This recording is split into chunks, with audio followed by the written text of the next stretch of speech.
Springtime Friday. No more traffic jams. No more rush, rush, rush. No more headaches at the office. But suddenly, all my plans for a nice weekend at home were forgotten.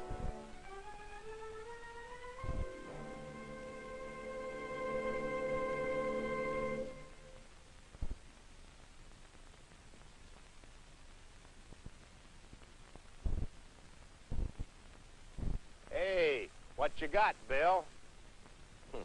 Wouldn't you know? Pete Granger. What a laugh he was having. Good afternoon, Mr. Duncan. And just my luck, Miss Monroe had to see it, too. I'd been meaning to buy a new garbage can, but, well, what would Betty say?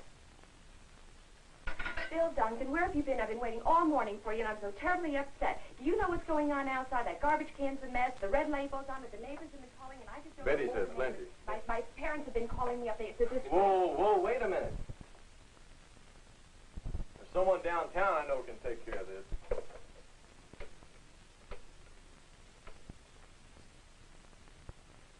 Health Department, Mr. Foster, please. Friend of mine, Larry Foster.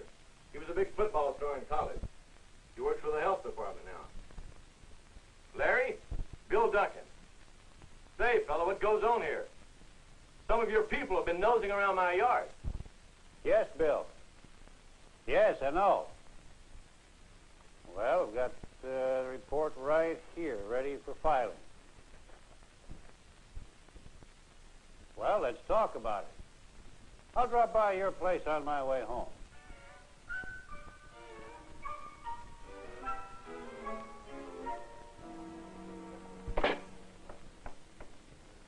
It's just a reminder that improperly stored garbage provides food for rats, flies, and other disease-carrying insects. While Larry talked, my son Stevie and the Granger boy stood around bug-eyed with hero worship. Well, Larry coached the kids in the neighborhood in their football league. It was as if Johnny Unitas had come to our block. Well, thanks for the advice, Larry.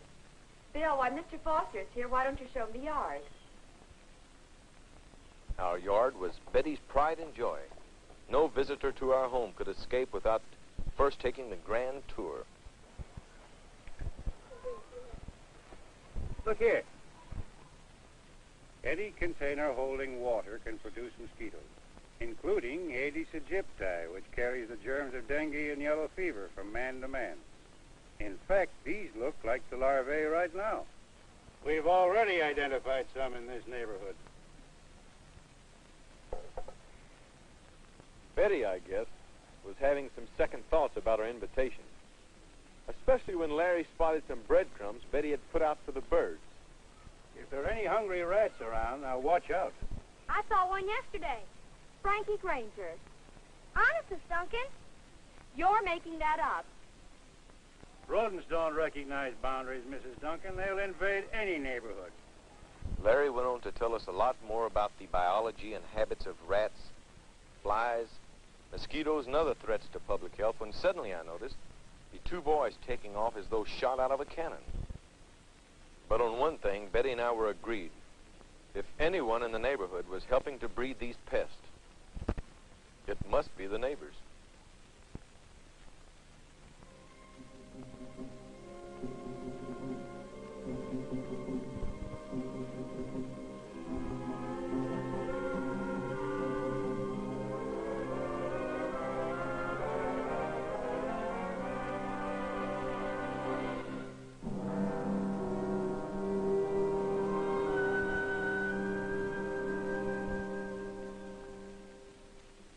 Frankie told his dad about the rat, but depended on Pete Granger to weasel out of it.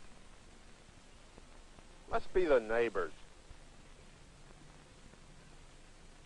Next morning, I had a talk with Pete Granger about what Stevie had told me.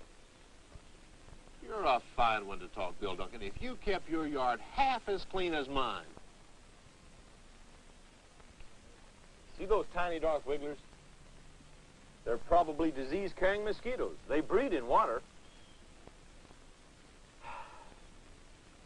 You'd pull your plug or cover your boat, Pete. Oh, yeah? Well, at least I don't get red tags on my garbage can. If Pete and I didn't exactly see eye to eye, our boys joined hands that morning in a common cause, an expedition, along with other kids on the block, to survey each boy's yard. At the Costellos, a tire containing stagnant water, a favorite breeding place for domestic mosquitoes. Ditto for their wading pool. At the Mulligans, food left out for their dog, an invitation to insects and rats. At the Jacobsons, scrap lumber, a good hiding place for rats who fed at a nearby garbage can. The vacant lot next door with overgrown weeds, cluttered with bottles, tin cans, discarded auto parts and appliances, each containing stagnant water. From yard to yard the boys went, gathering new recruits on the way. At the Morrisons, their septic tank had overflowed, now a breeding place for the Culex mosquito that carries the germs of encephalitis or sleeping sickness.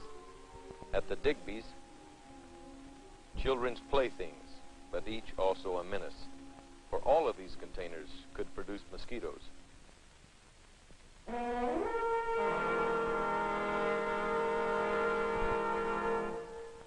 But when each boy confronted his parent, the answer was about the same. It must be the neighbors, son. Oh, darling, it isn't us. It's the neighbors. However, there was one yard in which the boys couldn't get.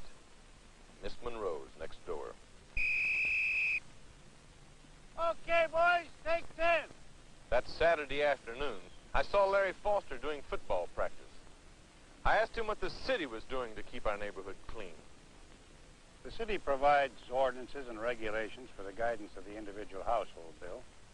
At the health department, we put out information for TV, radio, and the newspapers.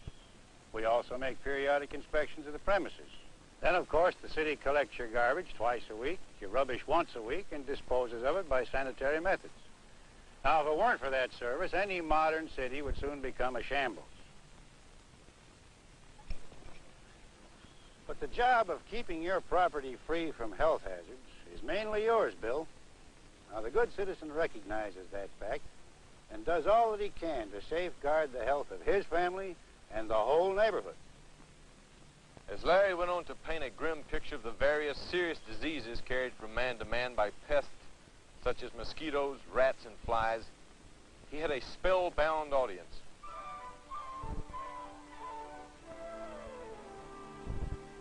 It wasn't long before our neighbors, taking their cue from the youngsters, got the message.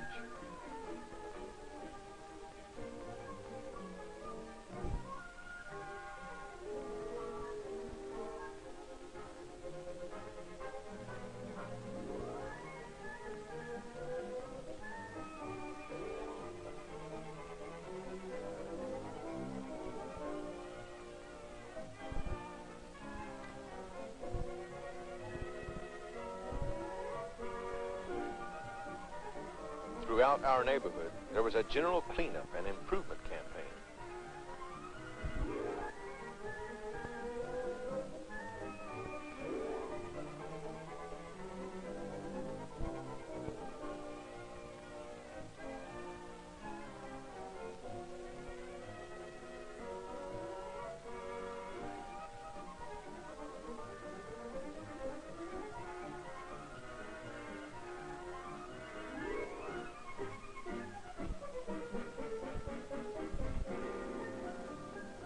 As for the Duncans, we had also learned a lesson.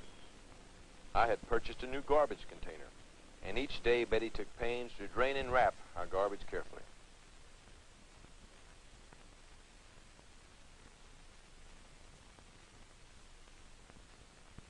Before putting it into the container that sat on a new cart I had purchased. A protection against rats and prowling dogs. No more breadcrumbs in our yard either. For Betty had a bird feeder now, taking care not to let it overflow. But there was still a problem. The yard next door. As tightly guarded as Fort Knox. With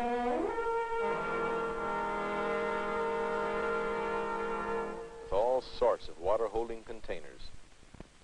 Something Larry Foster said had burned itself into Betty's mind.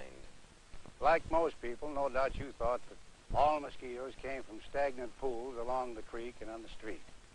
But any container holding stagnant water can produce the yellow fever and other mosquitoes. However, I didn't count on the resourcefulness of one Mrs. Bill Duncan. For next morning, she had Miss Monroe in for coffee. Soon, for the good of Miss Monroe and the whole neighborhood, Betty convinced her of certain things. That a bird bath should be scrubbed clean at least once a week. That water and pet dishes should be changed daily. That water-holding containers should be eliminated wherever possible, and that many plants should be grown in earth or sand instead of water.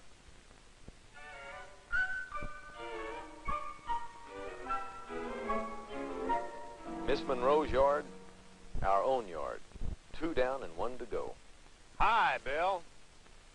Pete Granger, a hard nut to crack. However, when the Grangers invited us over to a weenie roast that Sunday afternoon, I found that Pete had also seen the light.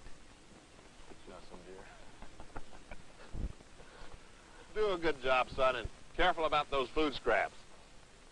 Well, congratulations, Pete. I see you've learned your lesson. See here, Bill Duncan, if you kept your yard half as clean as I keep mine... And that goes double for you, Mr. Granger.